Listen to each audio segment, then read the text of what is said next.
Hello again, everybody. This is Mr. Everything. I'm coming at you with another wargaming and miniature video. In this video, we are going to be looking at a miniature of a red dragon. Now, this is by WizKids, right? The ones that bring you a lot of different miniature games. But the one we're looking at today is the Gargantuan red dragon, and it is unpainted. So they basically what happens with the unpainted models are the price is like half price of what you would buy if it was fully painted. So if you feel like you are a competent painter, or if you want to save some money, and what you can do is get this. Now, I feel like I am a competent painter, and so what we're going to do is we're going to paint this today. But first, I wanted to do kind of a first impression review of this, and then continue on with this video and finish it off as a painting video. Okay, so let's take a look. I got my box knife here so that I can open this box. The first time I've opened this model is very large. I thought about moving my camera back further so everybody could see. Now, it's listed as a Pathfinder Battles miniature, but as we all know, Pathfinder is just a different version of D&D. Okay, so you take the little, and there's the base. Okay, let's set the box off to the side somewhere. And it put it in like a little mapped in area. Let's see here. It's tied in place. Go ahead and untie it. Out through the cardboard. There we go. Get rid of this. Whoa, this model's got some weight to it, even though it is plastic. It's primed plastic. It's got some weight to it, and it looks like I'm gonna have to put some weight down on it when I glue it onto its base to keep it from tipping over. But that's fine with these three. It's got some spiky bits. A lot of spiky bits. This red dragon's very spiky, it looks like. It's got its... Is it bringing a wing up here to kind of protect itself? And he's looking upwards, so why would a Gargantuan dragon be looking up unless he's fighting a giant? Dragons and giants are mortal enemies for some reason. I don't know. It's the giant. It's kind of like demons and devils, why they're mortal enemies as well. Okay, it's a beautiful model. I really like it. Let's go ahead and start off by getting this thing glued together. Beautiful. It's got some pegs. I didn't notice that, but there are some pegs here. Ah, and there are some pegs here. Some holes, and then there's a peg hole there. Okay, so my guess is, I didn't notice this before, this foot goes into that little hole.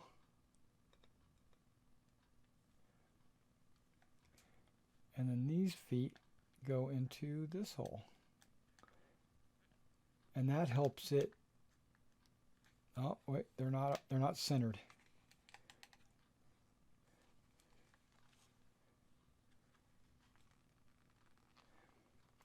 Okay.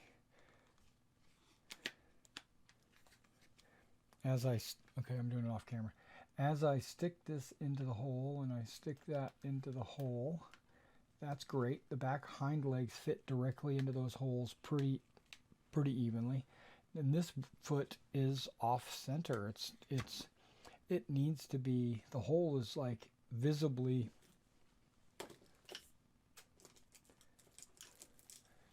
take a look right here. The hole is like, that doesn't help. The hole is like right there. And the peg on the foot is in the middle foot. So what I would have to do is slide this leg over to get him down in the hole. But what that also does is it tightens it up so that it holds the base into place. Possibly. Okay.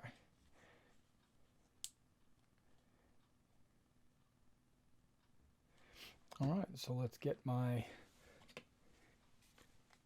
DAP Rapid Fuse glue.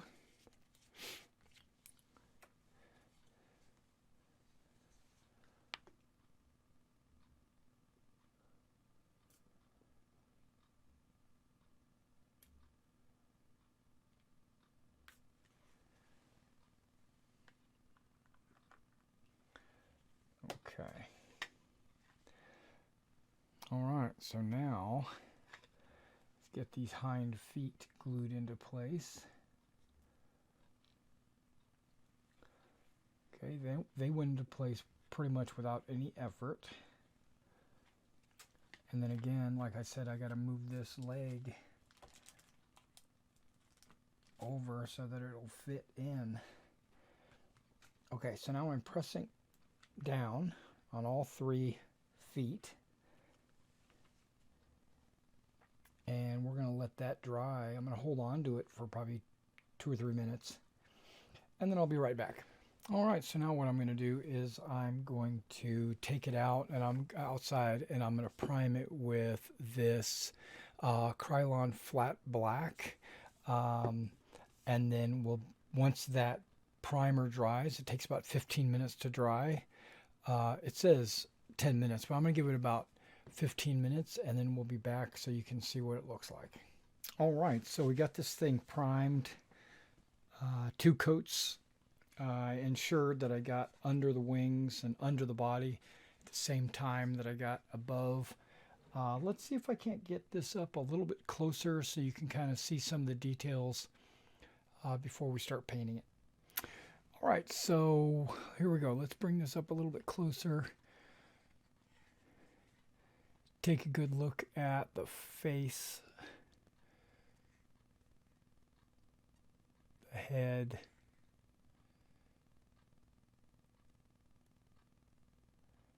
yeah, you got the talons coming out of the wings.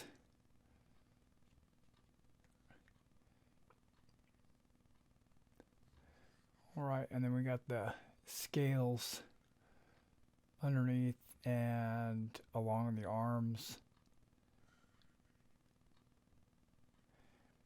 And these barbs coming out of its tail are like, I think these are a little excessive, but just makes it look really dangerous.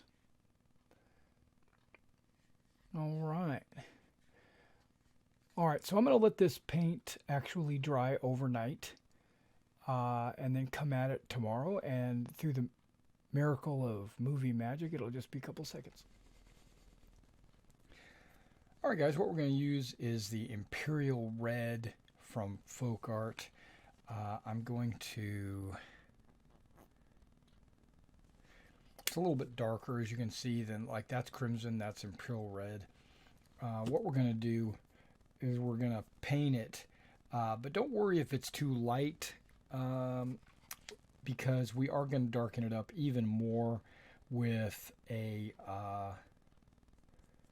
ooh, that's a beautiful red color. We're going to darken it up with washes. Okay, use the largest soft bristle brush that you have so that you can cover more area with less reaches into your palette.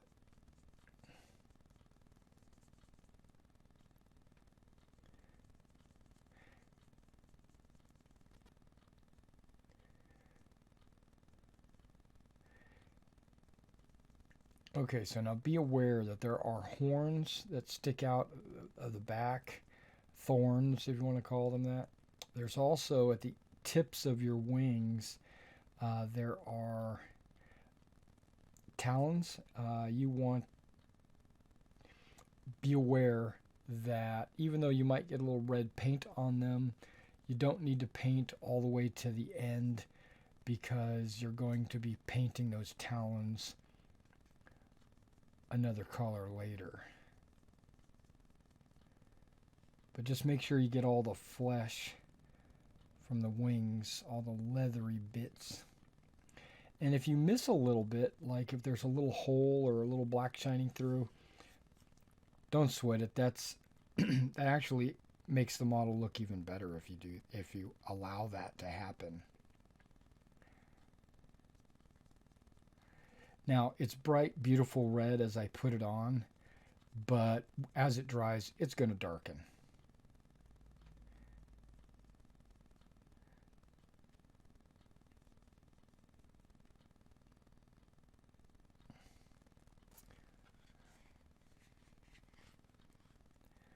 Now because the majority of this model is red, I considered just spray painting it red, making my life a lot easier, but I don't think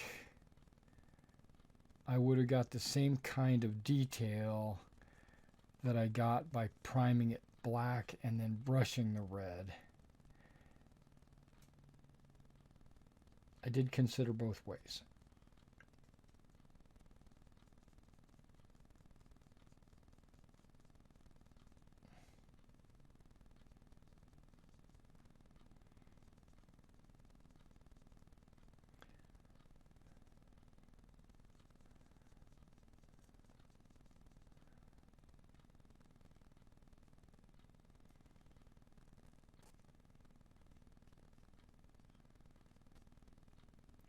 Okay, the top of that first wing is done. Let me get the second wing done and I'll be right back. Okay, so we got the wings inside and out. We got them painted. Now I'm going to paint the legs. Now if you notice, I put Imperial Red as the primary coat, but I thinned it out a little bit with some crimson, as you can see. I didn't mix them. I just kind of let it sit on the top, and I go for the Imperial Red, and then I touch up a little bit of the crimson, and sometimes it gives us like a little two-tone. Sometimes it just lightens up the Imperial Red. Either way, it's a good look. So we're just doing the legs, and we're doing the whole thing except for the talons, right? Just all the leathery, fleshy bits.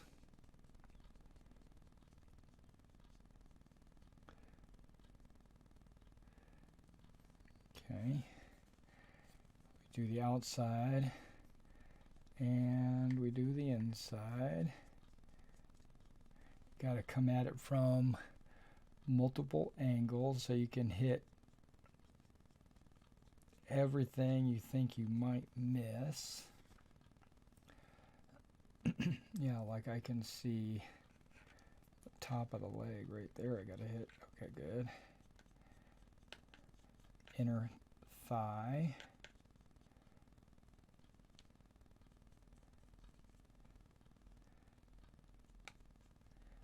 Okay, that entire leg is done.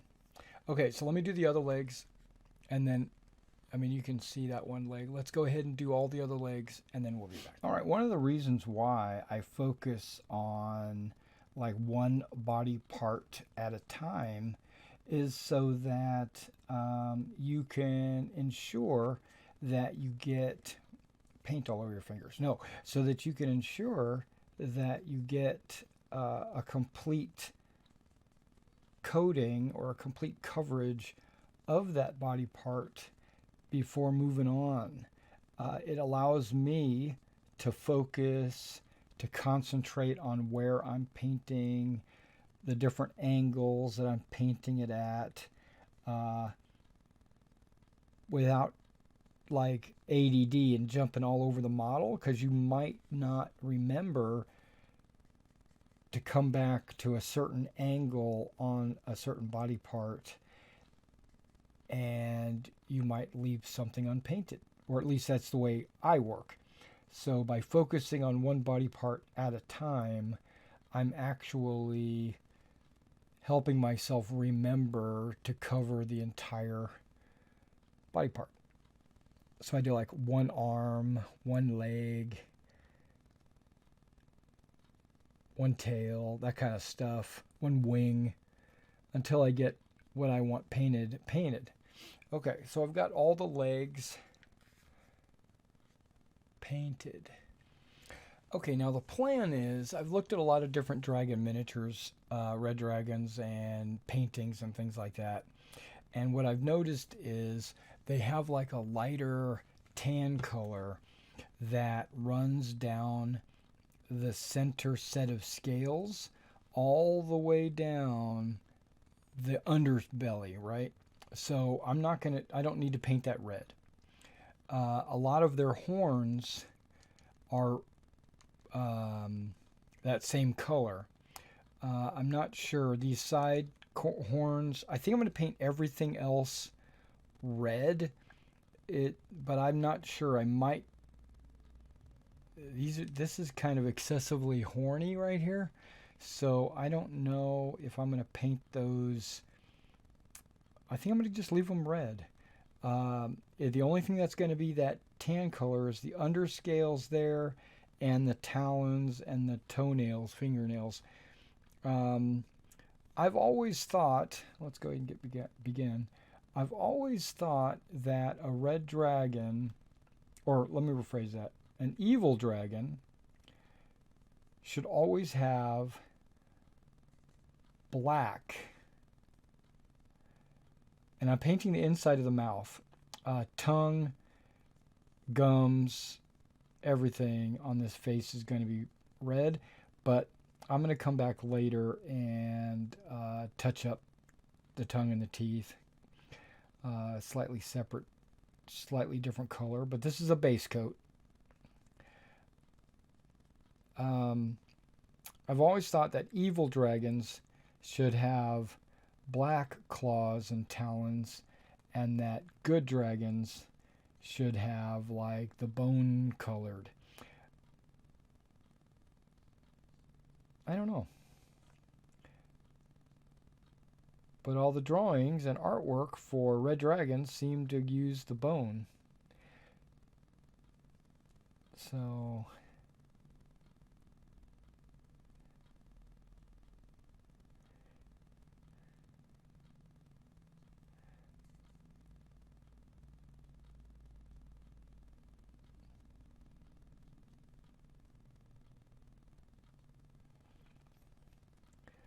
you got kind of a line like that, and there's actually a model line going down. You can actually follow it. And I'm not too concerned about staying inside the line as I'm painting, because, like I said, I'm going to be painting that tan color underneath, and it's going to cover any of the over painting that I might do. I don't know if you can kind of see that, but there is a model seam in the scales.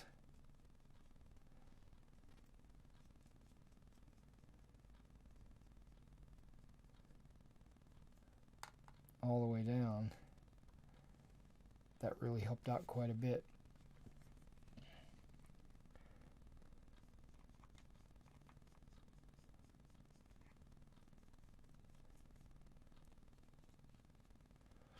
Okay, so now what I'm concentrating on now is painting the sides all the way down to about there before I have to make a decision.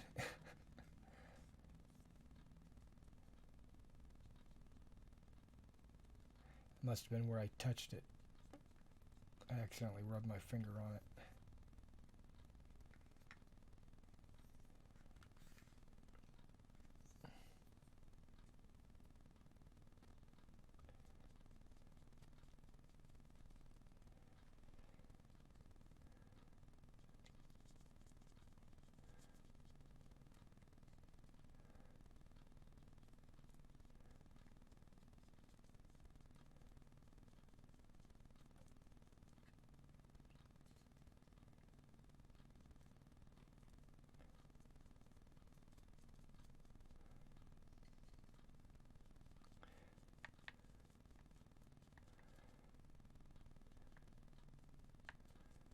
Because if these scales can be red, why can't the spikes and everything else be red?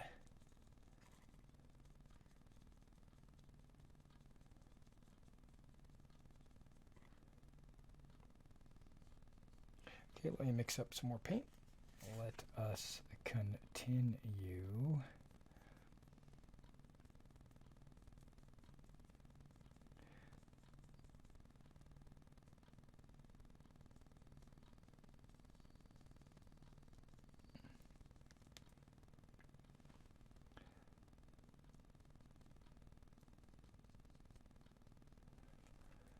Okay, once I get this neck painted, I'll be right back. All right, now when it comes to the tail, I've made a decision.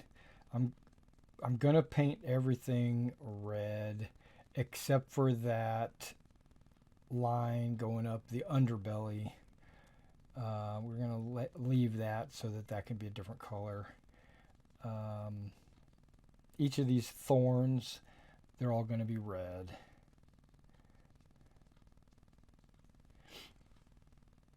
All right, so let me just go ahead and paint all of these, and then we'll be back in just a minute. Oh, but before I say that, it's okay if you leave a little bit of black showing under each scale or beneath some scales. If you miss a spot, that's why you prime black, because that kind of enhances any shadow effect. Also, it kind of disguises any mistakes you make. So while you're painting, if you forget a spot, or if you don't get in between all these scales or what have you, and there is a little bit of black showing, that's okay.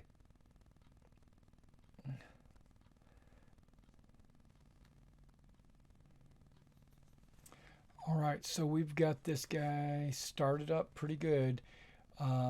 He's red all over where he needs to be red. Now I'm going to let that red dry a little bit before I move on to the next color, because I don't want any blending. So I'm going to let the red dry a little bit.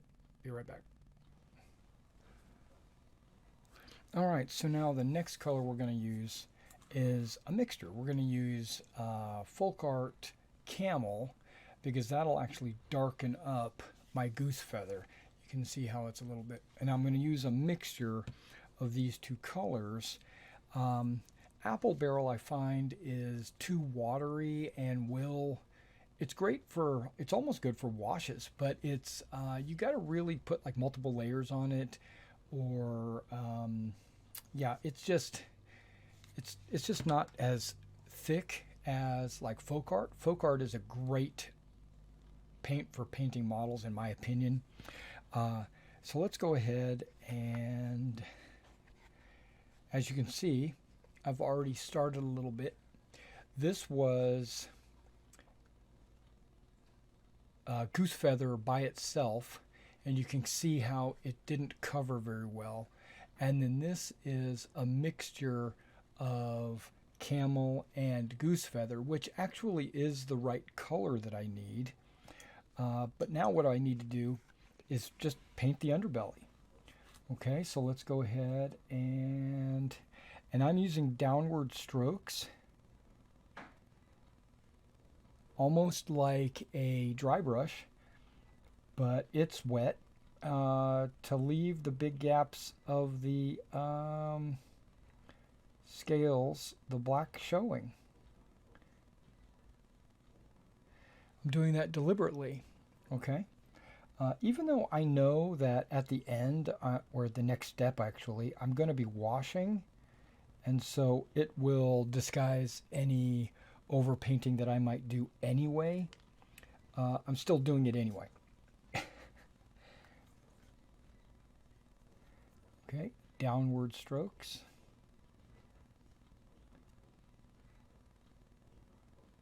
And paying very particular attention to stay in the lines.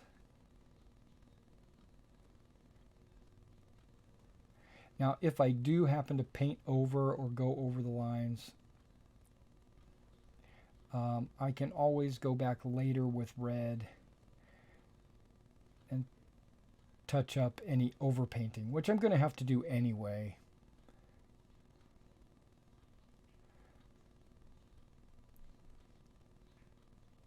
I mean, I always do it anyway because the wash sometimes doesn't settle exactly where you want it, and you got to touch it up with some highlights. Okay, you get the idea? Okay, now let me finish the underbelly, and then I'll be right back.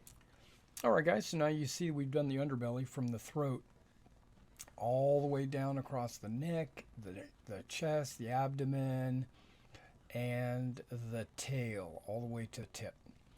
Alright, now I'm going to grab a smaller brush, not much smaller, but a little bit smaller.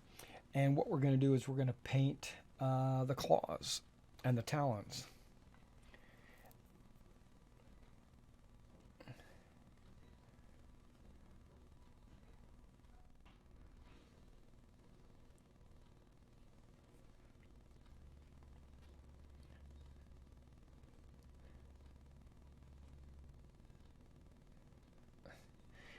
And really what we're doing is we're painting the talons this kind of a bonish color, even though it's called camel and it's a mixture of camel and goose feather. It's kind of like a yellowish bone color, almost a bleach bone. You could probably use like a Citadel bleach bone, or you might even be able to use like an army painter skeleton bone or something like that. Those would probably all be good colors for those talons. So let me go ahead and finish all these claws, and then I'll be right back. Oh, my point. Okay. I had a point there that I was going to make, and then I decided to go off on a tangent. Sorry. So my point is, it's a good contrast to the red. The black, like I was talking about how I think all evil dragons should have black claws or black fangs or whatever. Well, black doesn't really contrast very well with red. And so, I mean, ew, what am I doing? I'm painting myself.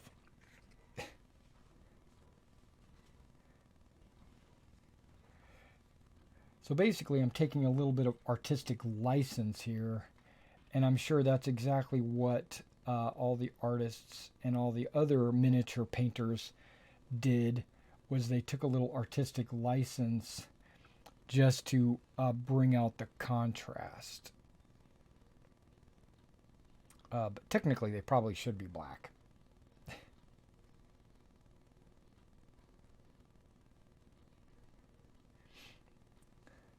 Okay, so once I get all these painted, I'll be right back. Whoops. I think the ones on the feet are called talons, and the ones that are on the hands are called claws. Now I'm noticing this dragon doesn't have a thumb. Okay, that's fine. Now I should have a couple of horns up here on the top that are also this color, and I'm just going to paint the two primary horns, even though there's a number of horns up here.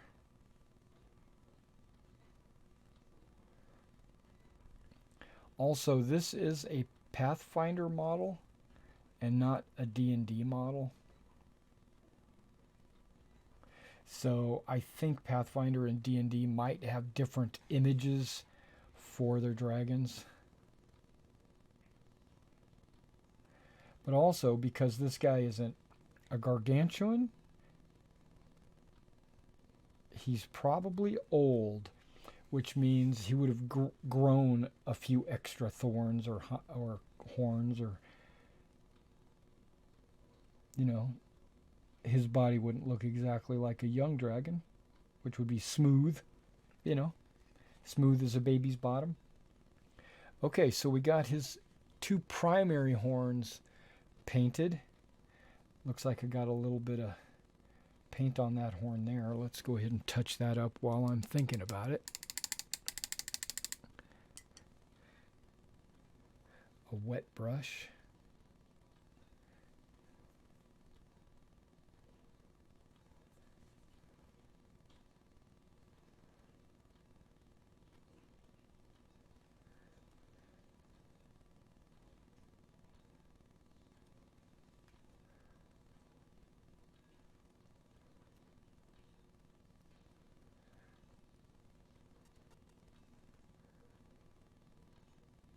Okay. Fix that horn a little bit.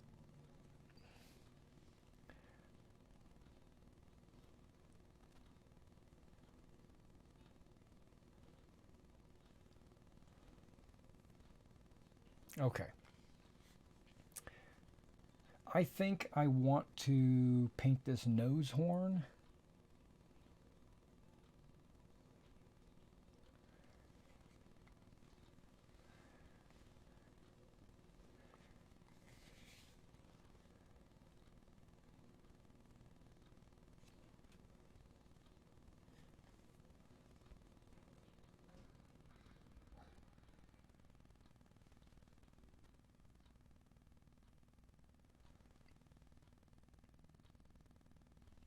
Awesome.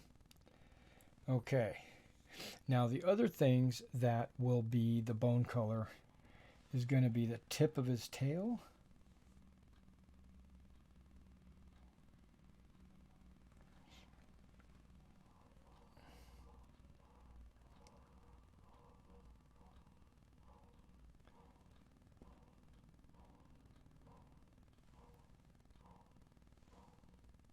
Okay. And then the talons that stick out from his wingtips.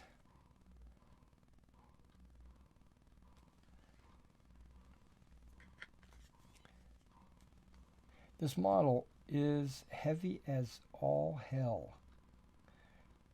So bracing it to paint it is actually kind of difficult. Okay, let's do the other one.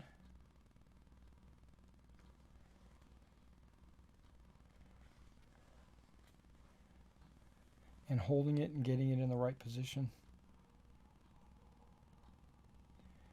is tricky, but okay, we got those. Okay, so we got the two tips of the wings, but you can see that each little feather of the wings, each spine has their own talon, so we gotta paint those. So let's paint the insides of all of these.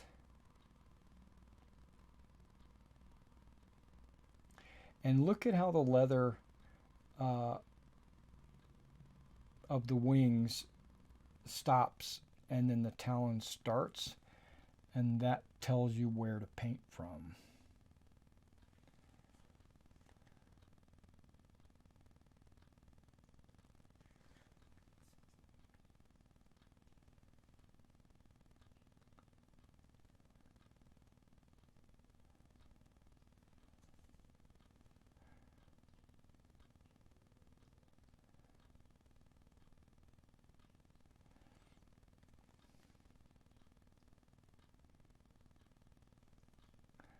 Wow, how many of these things do they have?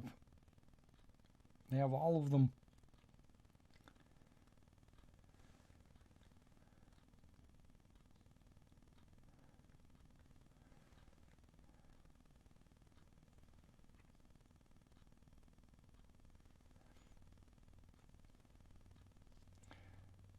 Okay, that's the inside of all those. Now let's do the outside of all those.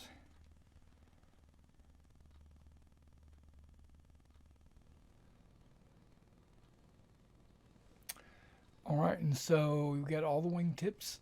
Whoops. Got all the little talons done, inside, the behind, and in front. So now we're going to let that dry before I move on to the next step, which is going to be washing this model. All right, so let this completely dry, maybe 30 minutes, and then I'll be right back. All right, now the next step before we do any highlights is I was going to wash it. Now I'm using Army Painter's Quick Shade Strong Tone. I ensure that I make sure that this is mixed up, and then I put 1 drop strong tone and 1 drop water, just pure water, in my palette. Now I'm going to put a number of drops because this is a large model. It'll take up a lot of this wash. So I'm going to put like 15 drops.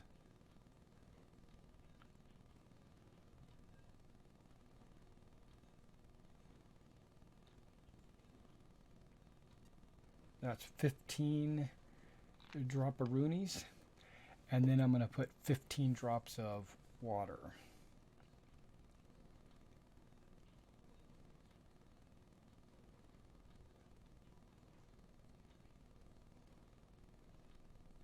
Okay, so that's like a 50-50 mix.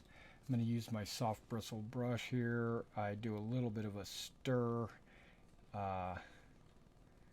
Okay, because we want the wash and the water to be thoroughly mixed. You can use wash mediums and things like that to thin it, but I find 50-50 on the water is actually a good mixture. Now we're just going to go over the whole model just like that.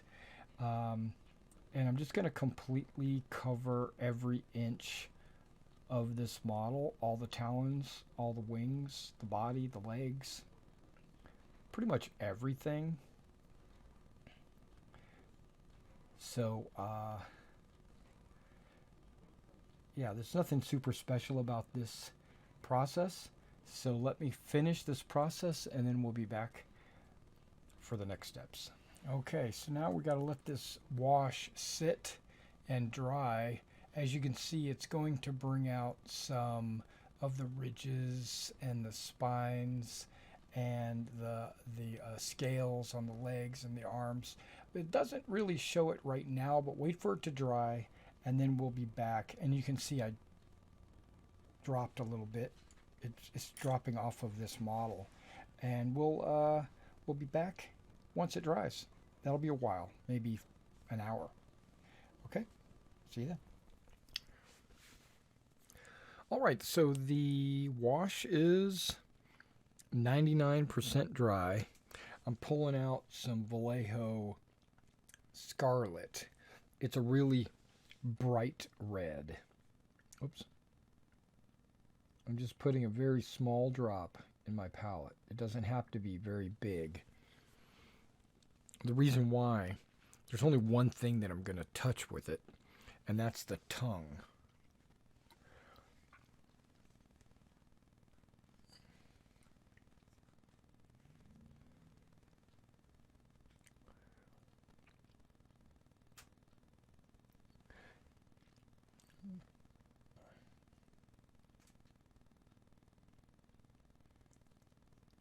It'll stand out from the gums and the rest of the body.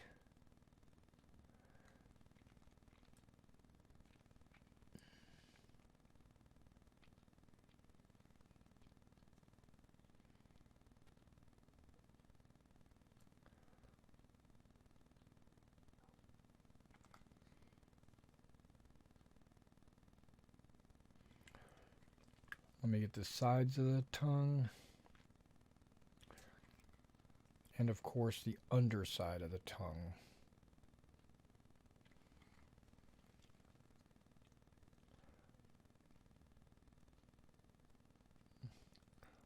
We're going to do some real super close-ups of the mouth and the face later, but you can see how that is a different color red.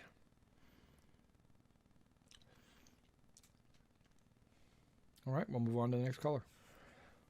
Okay, so now I'm pulling out a color, antique white. As you can see, it's not pure white. It's kind of got a dingy antique coloring to it, but it's way brighter than the camel here. Because the main thing we're painting with this white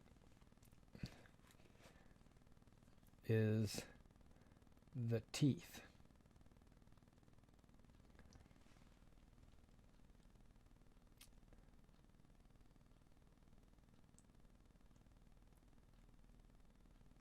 I wanted the teeth to really stand out. But pure white, to me, is just too white.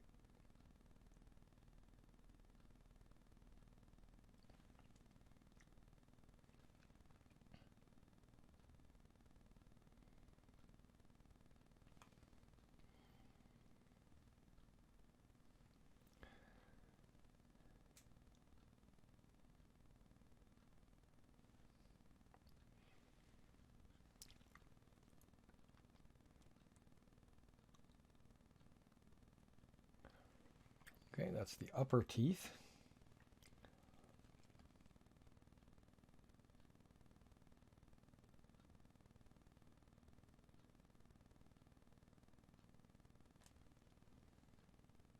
Now the lowers.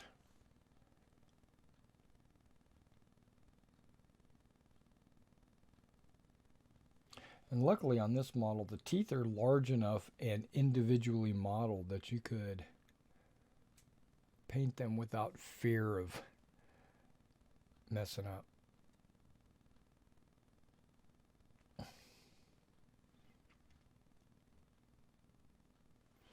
Okay, so we got the mouth with the teeth. Now I'm not putting the white away just yet because there's a technique that I want to show you on the eyes that I'm about to paint.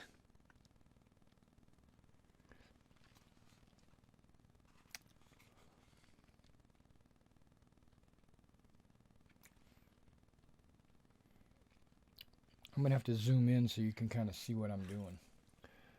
All right, this might be just a little bit too close for me to paint on camera. I got the camera in my way. But guess what? With this technique, you're going to see exactly how easy it is to paint these eyes. I'm going to paint white. And I'm not going to care if I stay inside the eye. If I get it on the skin, that's exactly what I want to do.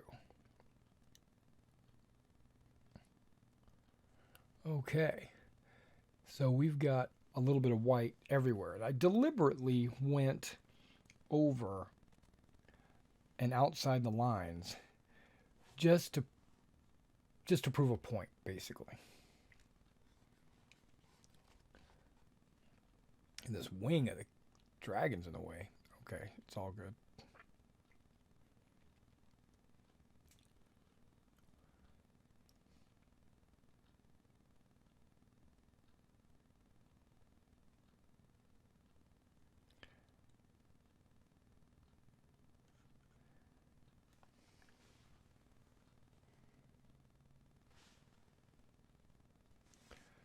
Okay, and then I got white on that one as well, right?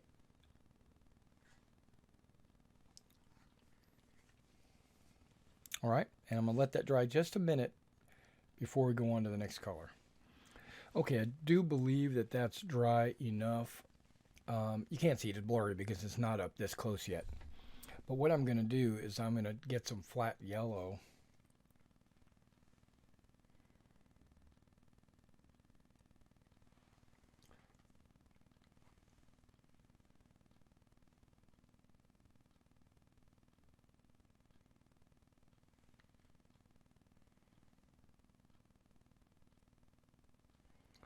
Okay, so far so good.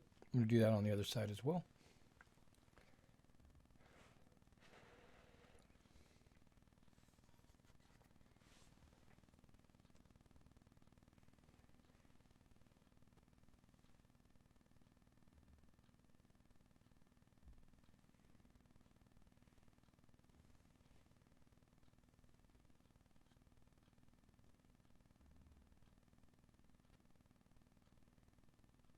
Ensuring that everything in the eye socket is covered as well as a little bit of the flesh. Setting that down. We'll be back let that dry a little bit and we'll be back with the next color. All right, guys, I skipped a spot and you didn't get to see it on camera, unfortunately. But what I did was I took a dark green color, a German dark camo green, and I had applied it as a vertical line on the eyes, on both eyes. And then once that all dried, then I went back with the Imperial Red and I painted the underside of the eye where the flesh was, and the overside, and the front and the back. Basically just brought the eye back down into the eye socket. And I did that on both sides. So now you've got these nice looking eyes. We'll get a close-up of that at the end. Unfortunately, my camera wasn't recording when I did those. And then while I was going on to the next step, which is I was using classic green, I was going to paint the base classic green and then just set that off to the side and let that dry before we do any flocking. And then I was saying, this is a playable model just like this.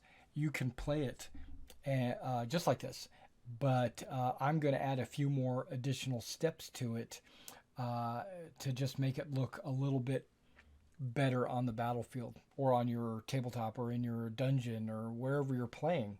So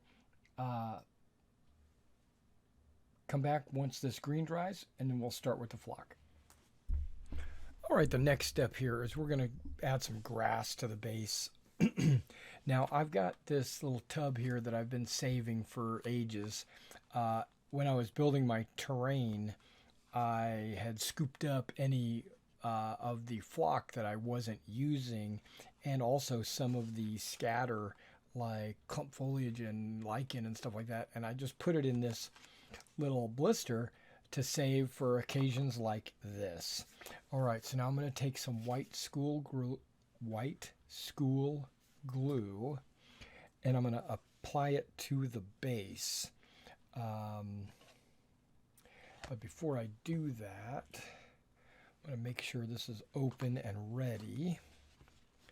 And I've got a box here so that when I sprinkle it, it will actually fall into the box. So let's go ahead and apply the glue. Now, again, this model is so cumbersome. Okay, let's get a good grip on this. I don't know how to grip it.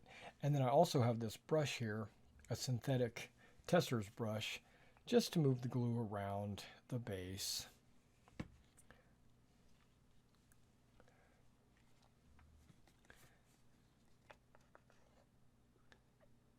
Okay, that should be about the right amount of glue.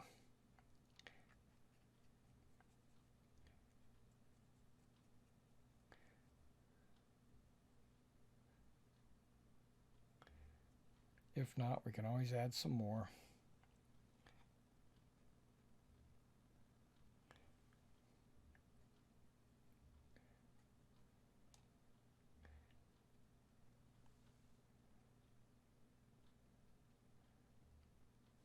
Okay, I think I got glue completely covering the base.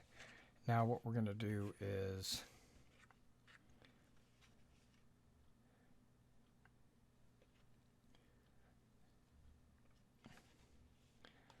I'm just going to sprinkle this.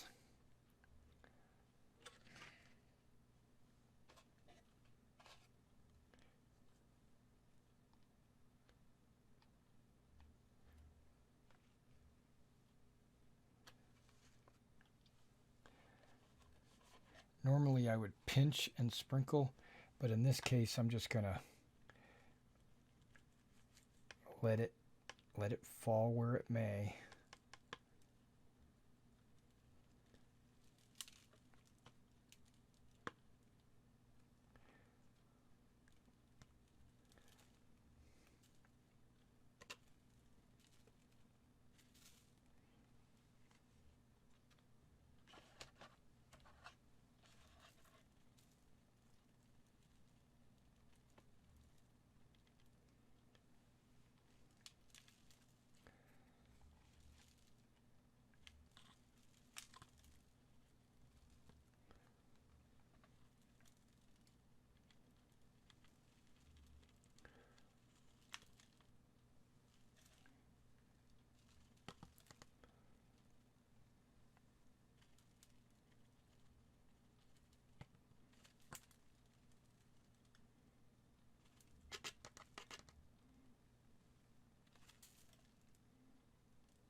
Okay, so I sprinkled the flock on there. I'm going to let that dry before we shake everything off.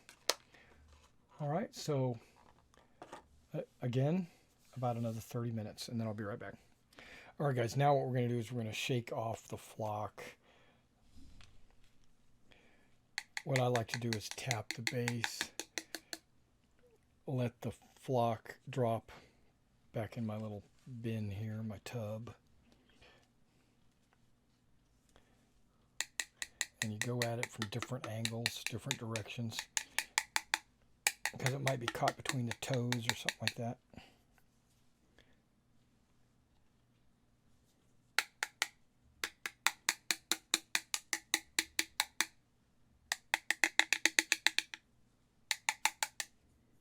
Okay.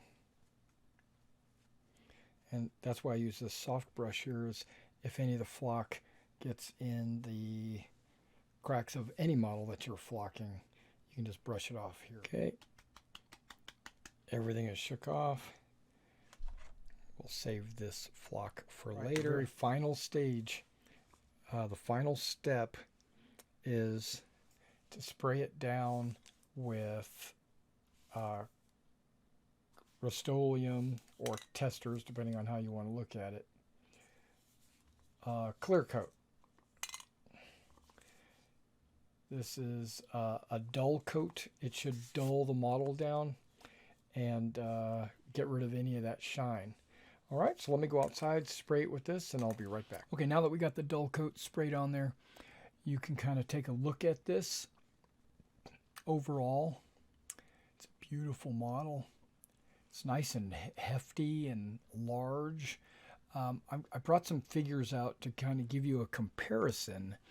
If this was your battle mat and these were the 1-inch squares, right? It's got a 4-inch by 4-inch base, okay? And these are, let's say, Town's Guard or Town Watch. You can see just how big this monster is compared to a Town Watch. You know, it's pretty gigantic. Or gargantuan. Okay. Let me go ahead and zoom in a little bit on this so you can kind of see all the details. And then we'll be done.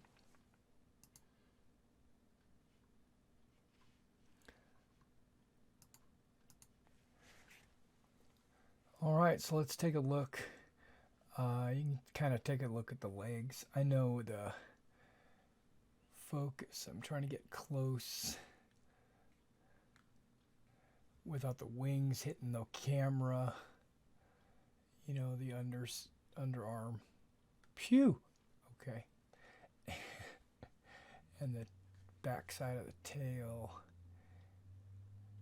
Back and the wings. Let's get this just in focus. It's hard to, there we go. Now I promised a close-up on the face. See how the tongue's just slightly different color. Teeth. the eyes.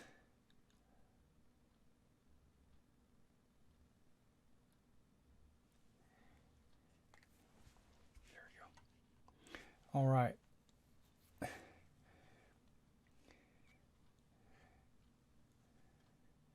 It's a beautiful Gargantuan model.